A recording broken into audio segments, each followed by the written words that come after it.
عملت لحلمي عملت كثيرا وها قد حصل سهرت Bismillah ar-Rahman ar-Rahim. My name is Ubaydullah Evans, and I have the pleasure of recording these brief but we hope meaningful Ramadan reminders for UICMG.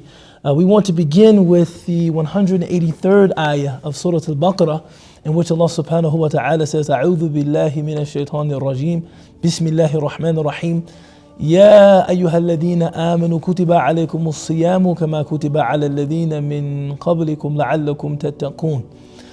Allah begins this verse by saying, O you who believe, and then He says, fasting has been prescribed for you, like it was prescribed for those before you, so that you might learn God consciousness.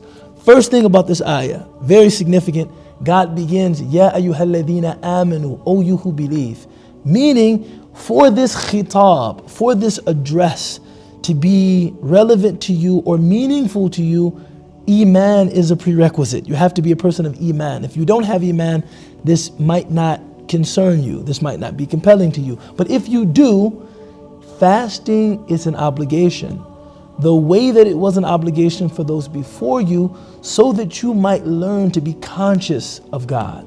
When we fast, we are denying ourselves food, drink, and if we're married, marital relations. These are the carnal appetites of the human creature. These are our most basic visceral drives, our most basic desires. And if you can pursue those in ways that God has permitted and at times that God has permitted, you can discipline yourself to do anything. And that's really the secret of fasting. The other thing that is, I think, really important about this verse is that when you fast, you learn consciousness of God, because no one else knows that you're fasting except God.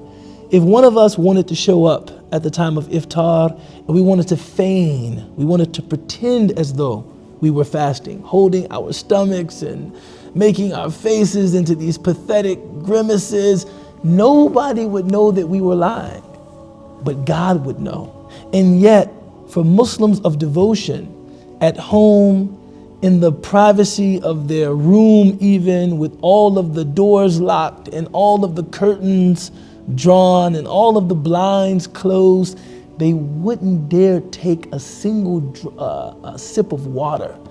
Not because it would be socially unacceptable, or because their family would be disappointed, or because people at the masjid would disown them or ostracize them. No, because God would know. And that is enough to get them to continue fasting and to restrain themselves from violating their fast. And this is the way that fasting teaches God consciousness, and this is the way that fasting shapes the experience of the believer in adhering to what God has legislated for us, what God has offered us in His divine law. Thank you. Assalamu alaikum. And now, coming up next, we will be exploring the 184th verse of Surah Al-Baqarah.